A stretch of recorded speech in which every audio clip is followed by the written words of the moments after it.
एक आदमी अपने ससुराल जाता है। वहाँ पर जाने के बाद उनको खूब खातिरदारी की जाती है। उनकी जो 17 साल की साली थी, अपने हाथों से अपने जीजा का फेवरेट खाना बनाती है और दोनों बैठकर एक साथ में खाना खाती है। इसके बाद साली अपने जीजा के लिए एक कमरे में बिस्तर लगा देती है। अपने जीजा से कहती है कि आप आराम करो। इस पर जीजा अपने साली से कहता है कि अभी तो आराम करने का टाइम ही नहीं हुआ है, आओ साथ में बैठकर हम लोग बातचीत करते हैं और मोबाइल देखते हैं। साली अपने जीजा के पास आकर बैठ जाती है। दोनों में हंसी मजाक शुरू हो जाता है। दोनों मोबाइल भी एक साथ बैठकर देखने लगता है। इसी वीडियो देखने के दौरान जीजा साली के बीच में कुछ ऐसा हो जाता है कि पूरा सोशल मीडिया पर इन्हीं जीजा साली का चर्चा होने लगता है। आखिर क्या हुआ था रात में जीजा और साली के बीच में उस कमरे में, पूरी कहानी आपको बताता हूँ। नमस्कार दोस्तों, आप देख रहे हैं क्राइम की कहानी, क्राइम लीला। दोस्तों, आज की सच्ची कहानी उत्तर प्रदेश की है। उत्तर प्रदेश में एक जिला है प्रयागराज। इसी प्रयागराज में एक गांव है सुखकापुरा, और इसी सुखकापुरा गांव के रहने वाले रवि कुमार बिंद, जिसकी उम्र 30 साल की थी, यह अपने घर से काफ़ी दूर महाराष्ट्र के कोल्हापुर में एक स्टील कंपनी में यह काम करता था। यह शादीशुदा था और इन्हें 3 बच्चे थे। इनकी बीवी का नाम था प्रतिमा बिंद। घर पर इनकी बीवी, बच्चे और माता पिता रहा करता था। यह कोल्हापुर में अकेला ही रहता था। जब कंपनी में इसे छुट्टी मिलता तब यह अपने घर पर आता था। 15-20 दिनों के लिए यह अपने घर पर रुकता था, फिर कोल्हापुर काम करने के लिए चला जाता था। लेकिन जब भी यह घर पर आता था तो अपने ससुराल जरूर जाता था। अपनी सास, ससुर और 17 साल की साली के साथ जरूर मिलता था। नवंबर 2025 में रवि फिर अपने घर पर आया था। 15-20 दिन से अपने घर पे ही था और 4 दिन के बाद उनको फिर वापस कोल्हापुर जाना था। तब वह सोचता है कि अपने ससुराल में जाकर अपने सास, ससुर और अपनी प्यारी साली से क्यों न मिलकर आ जाए। जैसे ही यह बात ससुराल में पता चलता है कि दामाद घर पे आने वाले हैं, घर के सभी लोग काफ़ी खुश हो जाते हैं। सबसे ज़्यादा खुश रवि की जो 17 साल की साली है वो हो जाती है। दामाद को घर पर आने से पहले ही जो उनका ससुर था, जिसका नाम जमुना प्रसाद था, वह मार्केट में जाता है और अपने दामाद का जो फेवरेट खाना मछली था, वह मछली खरीद लेता है। साथ में दारू की बोतल भी खरीदता है और अपने घर वापस आ जाता है। रवि को मछली खाना बहुत पसंद था, इसीलिए उसका ससुर मछली खरीद कर ले आता है। कुछ ही देर के बाद में रवि अपने ससुराल आ जाता है। साली अपने जीजा को देखकर खुशी के मारे उछलने लगती है और जो उनका सास ससुर था, वह भी अपने दामाद को देखकर काफ़ी खुश हो जाता है। कुछ देर तक सास, ससुर, साली, जीजा सभी बैठकर बातचीत करता है। इसके बाद रवि की जो साली थी वो अपने जीजा के लिए खाना बनाने के लिए किचन में चली जाती है। इधर ससुर और दामाद दोनों बैठकर दारू पीने लगता है। कुछ देर के बाद जब खाना तैयार हो जाता है तब वो अपने जीजा को बुलाने के लिए आती है। जीजा से कहते हैं कि जीजा, खाना तैयार हो गया है, चलो बैठकर खाना खाते हैं। रवि खाना खाने के लिए आ जाता है। उधर सास ससुर दोनों खाना खाने के लिए बैठ जाता है। जीजा साली एक साथ खाना भी खा रहा था और दोनों में हंसी मजाक भी चल रहा था। जब घर के सभी लोग खाना खा लेता है तब रवि के लिए एक कमरे में बिस्तर लगा देता है।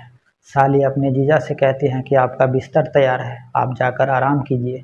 इस पर जीजा अपनी साली से कहता है कि तुम इतनी जल्दी मुझे सोने के लिए बोल रही हो, अभी टाइम कहाँ हुआ है सोने का, चलो हम दोनों बैठकर बातचीत करते हैं। तब जीजा और साली दोनों उस कमरे में चला जाता है। दोनों बैठकर बातचीत करने लगता है। उधर जो उनका सास ससुर था वो भी अपने अपने कमरे में जाकर सो जाता है। जीजा और साली के बीच में काफ़ी देरों तक हंसी मजाक चलता है। इसके बाद रवि अपना मोबाइल निकालता है और इंस्टाग्राम चलाने लगता है। इन दोनों को हंसी मजाक करते हुए और वीडियो देखते हुए इन लोगों को पता ही नहीं चलता है कि रात के 12 बज चुका है। और जब इन लोगों को पता चलता है कि रात के 12 बज चुका है तब साली अपने जीजा से कहती है कि जीजा आप आराम करो, मैं अपने कमरे में सोने के लिए जा रही हूँ। यह कहकर वो अपने जीजा के कमरे से निकल जाती है, अपने कमरे में जाकर सो जाती है। इसके बाद रवि भी सो जाता है। इसके अगले दिन सुबह सुबह का वक्त था। तारीख थी 1 नवंबर 2025। यमुना प्रसाद अपने दामाद को आवाज़ लगाता है कि चलो दामाद जी गांव में घूम कर आते हैं। वह 2-3 बार अपने दामाद को आवाज़ लगाता है, ना तो रवि बोल रहा था और ना बाहर आ रहा था। तब वो अपनी पत्नी और अपनी बेटी से कहता है कि जाकर देखो दामाद जी के कमरे में क्या अभी तक वह सो रहे हैं, अगर सो रहे हैं तो उनको जगाओ। जब माँ और बेटी दोनों रवि के कमरे में जाता है तब रवि कमरा में था ही नहीं। बेटी आकर अपने पिता से कहती हैं कि जीजा जी तो कमरा के अंदर है ही नहीं।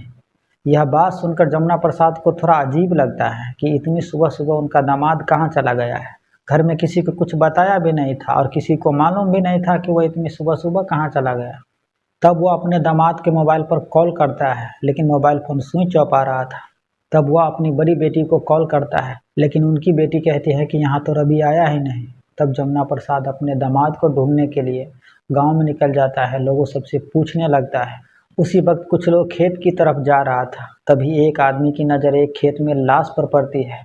लाश अर्धनग्न अवस्था में थी। वो आदमी जैसे ही लाश को देखता है वह शोर मचाना शुरू कर देता है, चिल्लाने लगता है।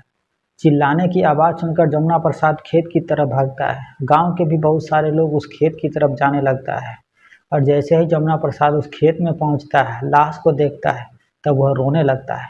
वह लाश किसी और की नहीं थी, बल्कि उनके दामाद रवि की ही थी। जमुना प्रसाद के घर से मुश्किल से 100 मीटर की दूरी पर उनके दामाद को मारकर खेत में फेंक दिया था। रवि अपने ससुराल में आया था, यानी वह गांव का दामाद था, और इस तरह से उसको मारकर फेंक देने से गांव वाले काफ़ी गुस्से में आ जाता है। इसी भीड़ में से किसी ने पुलिस को खबर कर दिया था। कुछ देर के बाद जब पुलिस गांव में आती है, लोग गुस्से में पहले से ही था। वह विरोध करते हुए कहता है कि रवि सिर्फ जमुना प्रसाद का दामाद नहीं था, वह पूरे गाँव का दामाद था।